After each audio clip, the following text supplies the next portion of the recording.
पाकिस्तान पर तगड़े मिशन के लिए भारत का एक्शन। दुश्मन के खात्मे के लिए महा हथियार लेकर उतरे भारत के सैकड़ों कमांडो। दुनिया का सबसे अमोघ लेजर लेकर उतरी भारत की कमांडो फोर्स। पहली बार पाकिस्तान को सबक सिखाने खूंखार हथियारों का होने लगा है इस्तेमाल।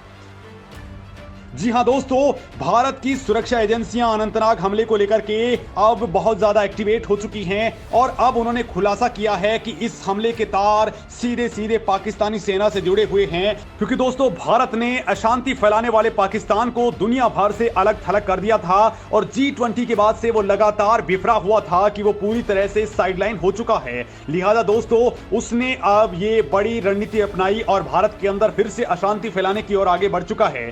इतना ही नहीं दोस्तों, भारत ने उसे यूएई, सऊदी अरब से लेकर के तमाम मुस्लिम देशों से भी कट करवाना शुरू कर दिया और इससे वो बिल्कुल बिफर चुका था। लिहाजा दोस्तों इसी बौखलाहट में उसने अनंतनाग के अंदर एक बार फिर से बड़ी गलती को अंजाम दे दिया और अब भारत का एक्शन प्लान जानकर के उसके रोंगटे खड़े हो चुके हैं। दोस्तों भारत अनंतनाग का बदला लेने के लिए तैयारी कर चुका है। पाकिस्तान से लगती सीमा पर आग उगलने वाले हथियार डिप्लॉय किए जा चुके हैं। यहां पर S-400 मिसाइल डिफेंस सिस्टम पहले से ही मौजूद है, यानी पाकिस्तान भारत पर कोई भी मिसाइल फायर करता है, यानी कि भारत में कोई भी मिसाइल इन होती है तो वो आसमान में ही बिल्कुल राख हो जाएगी।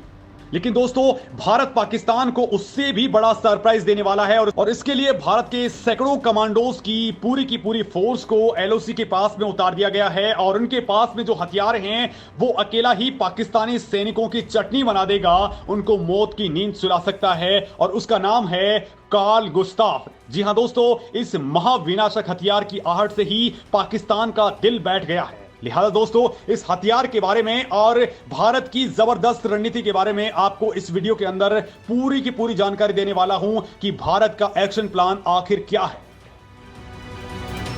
दुश्मन के खात्मे के लिए महा हथियार को लेकर के उतरे कमांडो। अकेला ही पाकिस्तान को मौत की नींद सुला देगा यह हथियार। 7 किलो का हथियार परमाणु बम से भी है ज्यादा खतरनाक। दोस्तों भारत एक बार फिर से बदला लेने के लिए आगे बढ़ चुका है, क्योंकि जम्मू कश्मीर में एक बार फिर से पाकिस्तानी सेना ने बड़ी गलती कर दी है। लिहाजा पाकिस्तान को मुंह तोड़ जवाब देने के लिए भारत ने अपने कमांडो फोर्स को उतार दिया है और दुश्मन को मार गिराने के लिए भारत के इन कमांडोज के हाथ में है सबसे अत्याधुनिक और खतरनाक हथियार कार्ल गुस्ताफ। सबसे पहले दोस्तों इसी हथियार की जानकारी मैं आपको देता हूं, ये पाकिस्तान पर कितना भारी पड़ने वाला है। तो दोस्तों इस हथियार का नाम है कार्ल गुस्ताफ। नाम के मुताबिक ही ये बेहद अजीब तरह का हथियार है जिसे दुश्मन लाख कोशिशों के बाद भी समझ नहीं पाते हैं। दोस्तों ये नाम के मुताबिक ही खौफनाक हथियार है। सबसे पहले तो दोस्तों ये जान लीजिए कि इस हथियार को भारत खुद बनाता है, इसलिए ये हथियार बाकी देशों में बनने वाले कार्ल गुस्ताफ से काफी ज्यादा खतरनाक बन चुका है। ये हथियार एक परमाणु बम की तरह काम करता है, यानी कि हथियार महज 7 से 8 किलो का होता है, लेकिन तबाही मचाने में ये परमाणु बम की तरह होता है, यानी भयंकर तबाही मचा देता है। दोस्तों ये एक ऐसा हथियार होता है जो एक ही इक्विपमेंट से कई तरह के रॉकेट्स को दाग करके दुश्मन खेमे में खलबली मचा देता है। बात करें इसकी ताकत की तो ये कंधे पर रख करके फायर किया जाने वाला हथियार है। हालांकि दोस्तों भारतीय सेना के पास ये वेरिएंट पहले से ही है, लेकिन भारत इसका सबसे एडवांस वर्जन तैयार करने वाला है जो बेहद खतरनाक भी साबित होगा। कार्ल गुस्ताफ M4 अब भारत बनाएगा, लेकिन M3 को भारत पहले ही से ही बना चुका है। भारत की ordnance factory Carl Gustaf M3 को भारत में ही बना रही है। इसकी रेंज 1200 मीटर की है। इसे दोस्तों साल 2014 में ही बनाया गया है। ये दुनिया के अत्याधुनिक रॉकेट लॉन्चर्स में से एक है और इसका वजन 6.6 किलोग्राम है, यानी महज 7 किलो से भी कम का यह हथियार दुश्मन सेना में खलबली मचा देता है। इसकी लंबाई महज 37 इंच की है और इसे चलाने के लिए 2 लोगों की जरूरत होती है, एक गनर और दूसरा लोडर। इसमें 84 मिलीमीटर व्यास और 286 मिलीमीटर लंबा रॉकेट लगता है।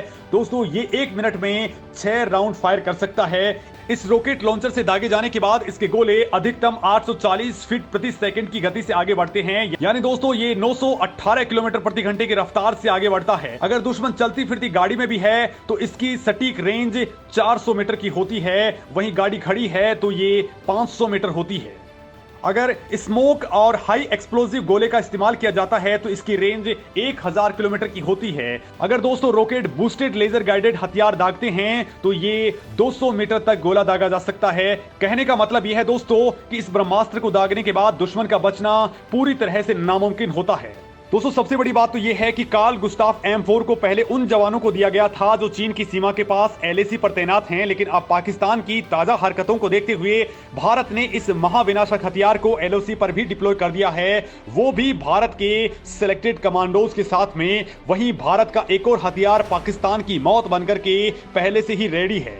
दोस्तों कार्ल गुस्ताफ के अलावा भारतीय सेना के कुछ और हथियार दुश्मन को जवाब देने के लिए सीमा पर रेडी हो चुके हैं। इनमें पहला नाम है पिनाका रॉकेट लॉन्चर। दोस्तों पिनाक रॉकेट लॉन्चर का नाम भगवान शिव के धनुष पिनाक के ऊपर रखा गया है। पिनाका सिस्टम 44 सेकंड के अंदर 12 रॉकेट फायर करता है, मतलब कि हर 4 सेकंड में एक रॉकेट फायर हो जाता है। इसकी रेंज 7 से लेकर के 90 किलोमीटर तक की होती है। दोस्तों पिनाका रॉकेट के ऊपर high explosive fragmentation, cluster bomb, anti personal, anti tank और बारूदी सुरंग उड़ाने वाली हथियार लगाए जा सकते हैं। ये रॉकेट 100 किलोग्राम वजन का हथियार उठाने में सक्षम है। दोस्तों ये दुश्मन के ऊपर 1 सेकंड में 1.61 किलोमीटर की स्पीड से अटैक करता है, यानी कि दुश्मन को मौका भी नहीं मिलता कि वो टारगेट एरिया से दूर भाग पाए। वहीं दोस्तों भारत ने K9 वज्र टैंक 155 mm की सेल्फ प्रोपेल्ड आर्टिलरी भी डिप्लॉय कर दी है। इसके गोले की रेंज 18 से लेकर के 54 किलोमीटर तक होती है। मतलब दोस्तों इतनी दूर बैठा दुश्मन इससे बच नहीं सकता है। इसमें 18 गोले स्टोर होते हैं। ऑपरेशन रेंज इसकी 360 किलोमीटर तक की होती है और अधिकतम गति इसकी 67 किलोमीटर प्रति घंटा होती है। वहीं दोस्तों इसके अलावा भारतीय सेना ने M777 अल्ट्रा होवित्जर को भी डिप्लॉय कर दिया है। इन तोपों को आसानी से कहीं भी पहुंचाया जा सकता है। भारत के पास करीब 3500 किलोमीटर लंबी LAC है, जिस पर भारतीय सेना पहले से ही सभी जरूरी और रणनीतिक पोजीशंस पर तैनात है। मतलब कि चीन की चटनी बनाने के लिए भी पूरा इंतजाम हो चुका है। कुछ महीने पहले ही दोस्तों एक सैन्य ऑफिसर ने कहा था कि हम अब चीन से लोहा लेने के लिए ज्यादा अच्छी पोजीशंस में हैं। भारतीय सेना के पास में 110 होवित्जर मौजूद हैं, तो वहीं 145 और तोपों का ऑर्डर दिया गया है। इसे चलाने के लिए 8 लोग लगते हैं। ये 1 मिनट में 7 गोले फायर करती है और उस गोले की रेंज 24 से लेकर के 40 किलोमीटर तक होती है। इसका गोला करीब 1 किलोमीटर प्रति सेकंड की रफ्तार से आगे बढ़ता है। तो इसके साथ ही दोस्तों भारत ने अब लेजर वेपन्स को भी सीमा के ऊपर डिप्लॉय करना स्टार्ट कर दिया है, क्योंकि भारत जानता है कि इन दोनों दुश्मनों से एक साथ कैसे निपटना है।